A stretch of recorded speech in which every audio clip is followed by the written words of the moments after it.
তাহলে ফরজ ছেড়ে গেলে নামাজ ভেঙে যায়, আর ওয়াজিব যদি ছেড়ে যায় তাহলে সিজদা মাস্ট হয়ে যায়, আর সিজদা যদি না দেয় তাহলে নামাজটা তার ভেঙে যায়। তাহলে ওয়াজিব জানা দরকার আছে না নাই? ফরজ জানা দরকার আছে না নাই? তাহলে 2.5 বছরের নামাজ যদি আবার ভুল হয় তাহলে মার কি ফাঁকে পড়বে না ঘাড়ে পড়বে? নিজেরাই আমরা বলে যাই। কথা বলে না যাওয়া, কথা বলেন না রে বাবা। নামাজ পড়ে তো যখন মসজিদ থেকে বেরোচ্ছেন হিলে দুলে যাচ্ছেন, যেন মনে হচ্ছে ওই বাপরে বাপ বিরাট ব্যাপার, বিশাল ব্যাপার। এই মসজিদ থেকে হেলে দুলে বেরোচ্ছে, বিরাট ব্যাপার।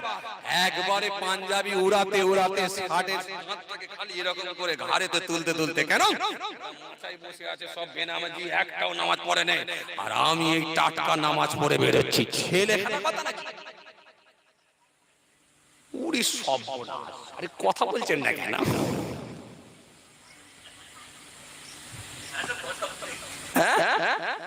কি বলছে ভাই? আরে ভাই কি বলেন না, যে কঠিন ব্যাপার, কঠিন ব্যাপার। শরীয়তটা আমরা বুঝি না বলে খুব সহজ করে নিয়েছি। শরীয়ত যারা বুঝেছে না তাদের মাথার ব্রেন ঠিক থাকবে না। যারা শরীয়ত ঠিকঠাক ভাবে বুঝেছে ওই মানুষগুলো দুনিয়ায় বোঝে না।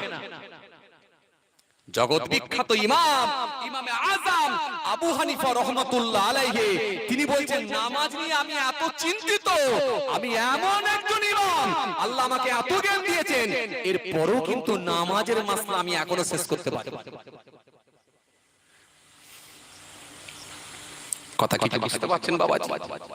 আর আমরা কোন রকমে গিয়ে আল্লাহু আকবার বলে চালিয়ে দিলাম। ওরে সর্বনাশ! এই যে আল্লাহু আকবার বলে চালালেন, ওযুখানা থেকে ওযু করলেন, হাত গুড়িয়ে এলেন, হাতটাকে আর খুলতেও ইচ্ছা করলো না। এই যে হাতটা গুড়িয়ে রাখলেন, এটা ওযুখানা থেকে করে এলেন, ভুলে গেলেন নাকি আপনার পাঞ্জাবি, নতুন পাঞ্জাবিটা ভালো করে যদি ধুলো ময়লা লেগে যাবার ভয়েতে যদি হাতটা গুড়িয়ে রাখেন, এই যে পাঞ্জাবির খালি হাতটা গোড়ানো ছিল বলে হাত গোড়ানোর কারণেতে আপনার নামাজ মাকরুহ হয়ে গেল। জিন্সের প্যান্ট যখন পরে আছেন বুড়ো আঙুল পর্যন্ত পরে আছেন, আর জুম্মার দিন সপ্তাহে একদিন নামাজ পড়তে যাচ্ছেন, তাও এত কায়দা করে প্যান্টটাকে গোড়াচ্ছেন না, গিরা থেকে তো দূরের কথা, হাঁটুর উপরে চলে গেলে ভালো হয়। কথা বলেন কিছু আছে না? কলকাতায় মাঝে মাঝে আমরা যখন মসজিদে গিয়ে, কলকাতায় কোনো প্রয়োজনে গেলে মসজিদে নামাজ পড়ছি, কিছু ইয়াং ছেলে খালি মাথায়, খালি খালি গায়ে থাকলে আরো ভালো হয়, খালি কোন রকম একটা গেঞ্জি কিংবা একটা টি শার্ট, ভালো কথা, খালি মাথায় টি শার্ট পরে প্যান্টটাকে গুড়িয়ে গুড়িয়ে এই উপরে তুলে দিয়ে আর ঠ্যাংটাকে এত লম্বা করে দিয়ে যেন মনে হচ্ছে নামাজ পড়তে এসেছে না জিম করতে এসেছে। পুরি সর্বনাশ! কিছু নামাজি তারা ওদের দিকে তাকিয়ে থাকে, এ আবার কোথা থাকে রে বাবা, ফরেনে নাকি? এ কোথাকারের নামাজি, ফরেনের নামাজি নাকি? এ ঠ্যাংএরম ফিরে রেখেছে কেন? যেখানে 10 জন সুন্নি দাঁড়াবার ক্যাপাসিটি ছিল, ওর মতো যদি 6টা ঢুকে যায়, 6টাতেই কম হয়। কথা বলেন ঠিক না? আপনাদের দিকে এই সব নেই, অন্যান্য জায়গায় আছে, আছে রে। কি বিপদে পড়েছি আল্লাহ!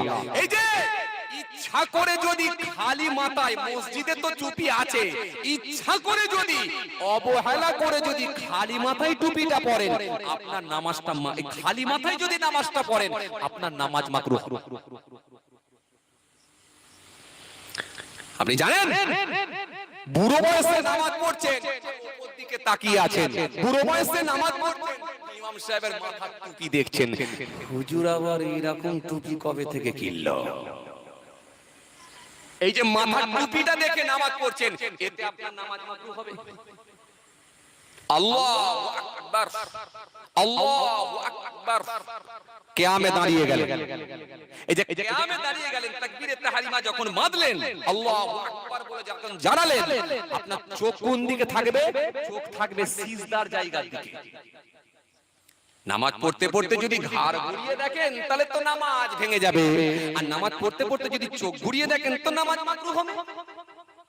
নামাজ যখন বাড়িতে পড়ছেন, এমন ছবি লাগিয়েছেন, দীঘা বেড়াতে গিয়েছিলেন, সুন্দর করে সমুদ্রে গিয়ে লাফালাফি করেছেন, বউ ছেলে মেয়ে সবাইকে নিয়ে ছবি তুলেছেন, বিরাট করে বাঁধিয়েছেন, তাকে সুন্দর করে তাকের উপরে সাজিয়ে রেখেছেন, নামাজ পড়তে পড়তে ছবি দেখছেন।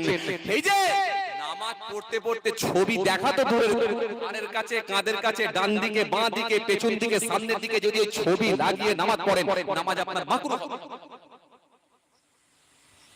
কথা মনে বুঝতে পারেন? বুঝতে পারছেন? নামাজ আপনার মাকরুহ হয়ে যাবে, আপনার নামাজটাই হলো না, নামাজটা মাকরুহ হয়ে গেল, আপনি জানলেন না। আল্লাহু আকবার বলে নামাজ পড়লেন, আপনার নামাজ মাকরুহ হয়ে গেল। বা ছবি যদি দীঘার যদি ছবি নাও না লাগানো থাকে, আপনার ওই পুতিনটা বা আপনার ওই নাতিটা ছোট্ট বয়স, যাকে একটা বড় পুতুল দেখে কিনে নিয়ে দিয়েছেন, ওই পুতুলটা তক্তপোষের উপরে কি পালঙের উপরে পড়ে আছে, আর আপনি নিচে নামাজ পড়ছেন, এতে আপনার নামাজ মাকরুহ হবে। কি বলেছিলাম? হিসাব যদি আল্লাহ কারোর কাছ থেকে চাই, সে দিতে পারবে না বলে আপনাকে একটা বলেছিলাম, কি সাবজেক্ট, নামাজের হিসাব যদি আল্লাহ লাই, সে দিতে পারবে না। কোন দিক দিয়ে তার নামাজ বেরিয়ে যাবে, ফসকে যাবে, পারবে না। নামাজ পড়তে পড়তে পড়তে পড়তে আল্লাহু আকবার বলে আপনি যখন কিয়ামে দাঁড়ালেন, নামাজ পড়লেন, এই যে মুসলমান শুনে রাখেন, আপনি যে নামাজ পড়ছেন, যদি একবার ইচ্ছাকৃতভাবে উহ আহ শব্দ দিয়ে দেন, এতে নামাজ ভেঙে যাবে। নামাজ পড়তে পড়তে যদি কোনো কিছু ইচ্ছাকৃতভাবে খাওয়া হয়, এতে কিন্তু নামাজ ভেঙে যাবে। অনেকে আছে দুই বিয়ায় একসঙ্গে বসে বসে চা খেয়েছে, চানাচুর খেয়েছে, কাটি ভাজা খেয়েছে, এই যে চানাচুর খাচ্ছে, কাটি ভাজা খাচ্ছে, একবার ইচ্ছা করলো না চা খাওয়ার পরে যত কুল্লি করে কুলকুচি করে অন্তত মসজিদে যায়, এটাও ভাবলো না। ইমাম সাহেব নামাজ পড়াচ্ছেন, বিআই সাহেব গিয়ে দাঁড়িয়েছেন, একেবারে নামাজ ফুল কমপ্লিট করে আর বাড়িতে এসে বলছে, বিআই তুমি কোন কোম্পানির চানাচুর নিয়ে আসো বলো তো? বলে কেন বিআই? বলে আরে কখন চা খেয়েছি, চানাচুর খেয়েছি, পুরো এসার নামাজ পড়লাম, খালি দেখছি টকটল ঝাল ঝাল বেরোচ্ছে, আর আমার দাঁতের ফাঁক দিয়ে বেরোচ্ছে, আর আমি জিভ দিয়ে খাচ্ছি। আপনার নামাজ ভেঙে গেল, আপনি জানেন না। এজন্য আপনাকে কি বলেছিলাম, ফরজ আপনাকে বুঝতে হবে, ওয়াজিব আপনাকে বুঝতে হবে, নামাজের মাকরুহ বুঝতে হবে, ভঙ্গের কারণও জানতে হবে, তারপরে আল্লাহু আকবার বলে দাঁড়াতে হবে। এই পুরো বয়সে ছেলে খেলা করার জিনিস নয়। যুবক বয়স, কি রে ভাই নামাজটা পড় না, এক্ষুনি দাঁড়াও না। আরে দাঁড়াও না বলে চালাচ্ছেন তারা তো আছে, আর যারা পড়ছে এটা তাদের জন্য বলা হচ্ছে। চলেন এবার একটু সাইডে যাই। তাহলে নামাজের হিসাব যদি না হয়, সেই ব্যক্তিটা হিসাব দিতে পারবে না।